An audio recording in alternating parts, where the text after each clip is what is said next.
Seja bem-vindo ao Diário Pentecostal Historiando, análise histórica e crítica sobre o movimento pentecostal brasileiro. Se inscreva no canal e siga nossas redes sociais. O povo que não conhece a sua história está condenado a repeti-la.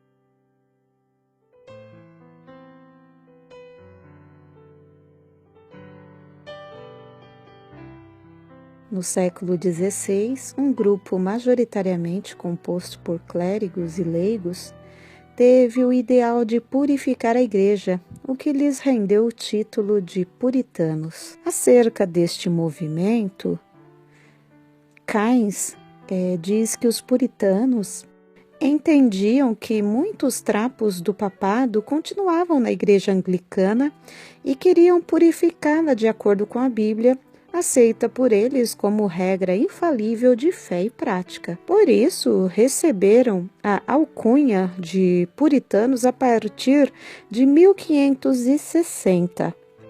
Até 1570, suas principais objeções eram dirigidas contra a permanência do ritual e das vestes na liturgia eclesiástica que lhes soavam como papistas.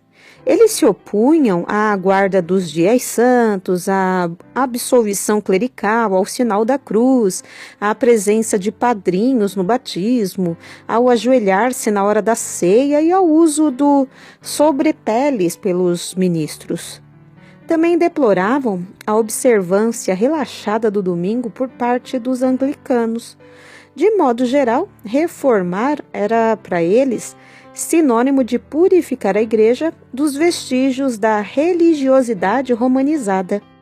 A maioria dos puritanos discordava do modelo de governo episcopal vigente na igreja anglicana.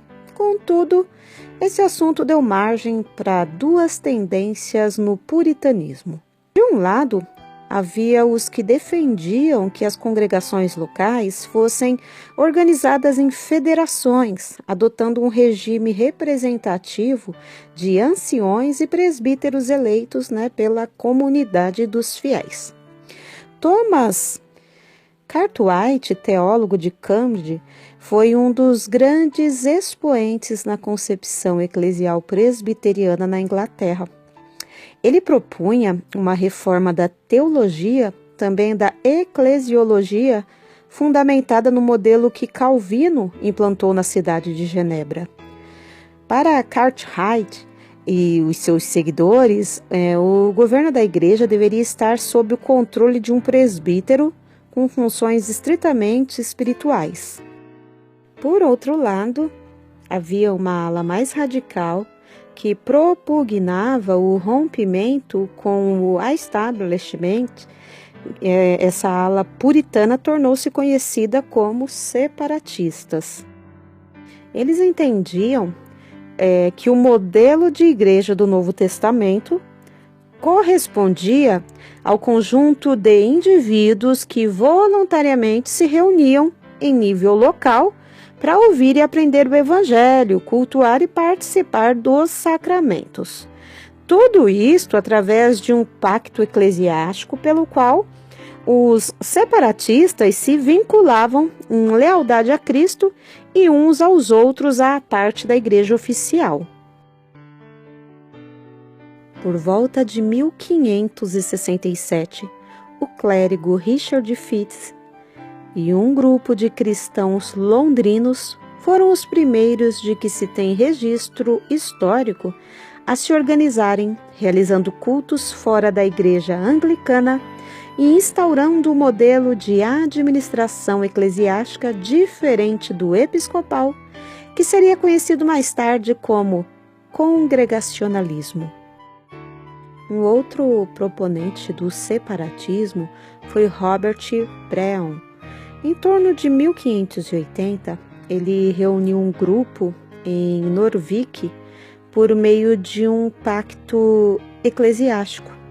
Em seus tratados, Brown fixou princípios do congregacionalismo separatista, em que defendia a noção de pacto voluntário, a eleição congregacional para os ofícios ministeriais e a autonomia das igrejas locais.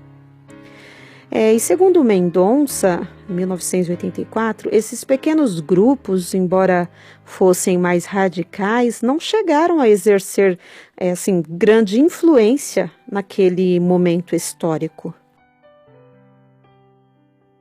O modelo congregacional foi proposto por outros pastores e teólogos ingleses, em certo sentido, mais moderados que os separatistas. Contrários ao modelo presbiteriano e ao radicalismo separatista, eles lutaram para que a igreja estabelecida fosse reorganizada em congregações autônomas, sendo por isso reconhecidos como independentes. Henry Jacob, William Ames, William Bracho são alguns dos atores sociais que deram contornos mais precisos ao congregacionalismo não separatista. Basicamente, eles advogavam uma mudança estrutural da igreja oficial que abandonaria a administração episcopal em prol do modelo de governo local das congregações, incluindo a liberdade de escolha dos ministros por parte da comunidade de fiéis. Jacob exerceu papel singular para a propagação da proposta eclesiástica congregacional. Ele foi um dos signatários da petição milenar a James I, em 1613, que pediu uma mudança do episcopado na Inglaterra, além de escrever um tratado contra o episcopado anglicano em favor do congregacionalismo. Em 1609, Jacob viajou para a cidade holandesa de Leiden, onde esteve cooperando com o pastor congregacional separatista John Robinson e em seguida pastoreando uma igreja congregacionalista formada por ingleses em Middleburg.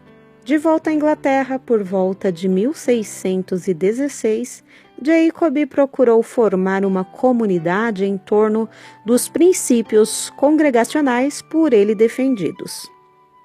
Para ele, era notório o fato de que a autoridade descansava nos membros de cada congregação local, não numa igreja nacional. Todavia, essas igrejas locais deveriam coexistir com a igreja estatal, constituindo um meio-termo entre separatismo e a continuidade de relações entre os congregacionais e a igreja anglicana.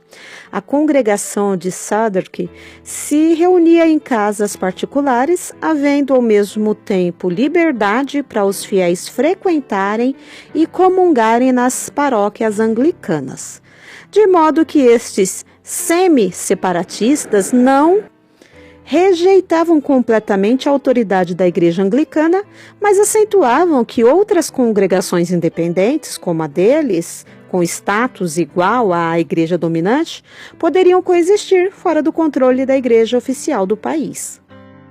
Cromwell instaurou uma ditadura republicana, expulsou os presbiterianos do parlamento com sua política religiosa estrita, favorecendo e fortalecendo o movimento congregacionalista.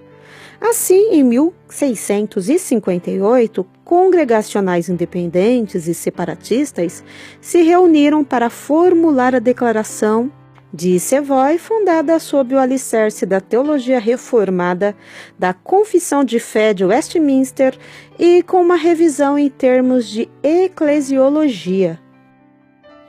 Em 1620, o navio Mayflower aportava em Plymouth, na Nova Inglaterra, trazendo cerca de 35 membros da congregação de Lyme. Ao estabelecerem ali, os pais peregrinos do Mayflower, Pilgrim Fathers, incorporaram princípios do movimento congregacionalista na organização da política local, assumindo através do Pacto de Mayflower o compromisso de aplicá-los no plano político e social da colônia.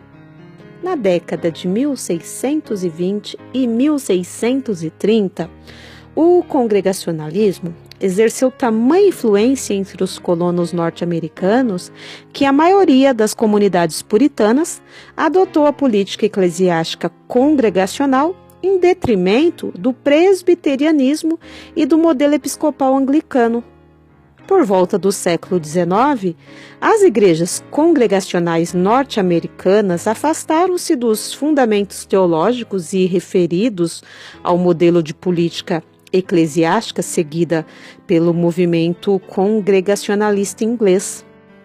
Houve uma ampla adesão de líderes congregacionais à teoria unitarista, doutrina que negava a divindade de Jesus Cristo e do Espírito Santo, e também ao universalismo, segundo a qual toda a humanidade seria salva. Além disso, houve uma onda de convergências entre congregacionais e presbiterianos, prevalecendo nessas fusões confessionais o modelo de governo presbiteriano que perdura nos Estados Unidos. O século XIX pode ser descrito como a era da expansão global do protestantismo. Foram criadas sociedades missionárias interdenominacionais e empreendimentos de missionários autônomos, como é o caso particular de Robert Reid Calley. Diferente de outras missões protestantes implantadas no Brasil, a partir de meados do século XIX, a introdução do congregacionalismo no país não está diretamente associada ao expansionismo protestante norte-americano, tampouco ao congregacionalismo inglês, sendo o resultado dos esforços pessoais e do investimento financeiro deste missionário escocês Robert Reid Calley.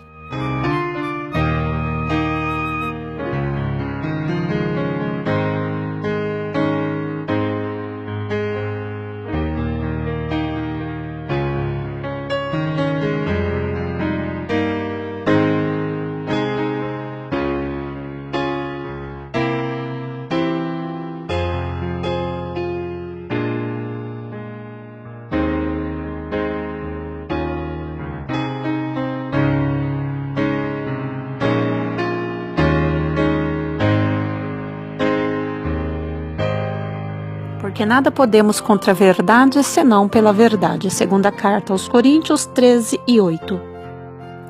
Se você gostou do conteúdo deste vídeo, se inscreva no canal, deixe o seu joinha, compartilhe e ative o sininho para receber do YouTube as notificações dos novos vídeos.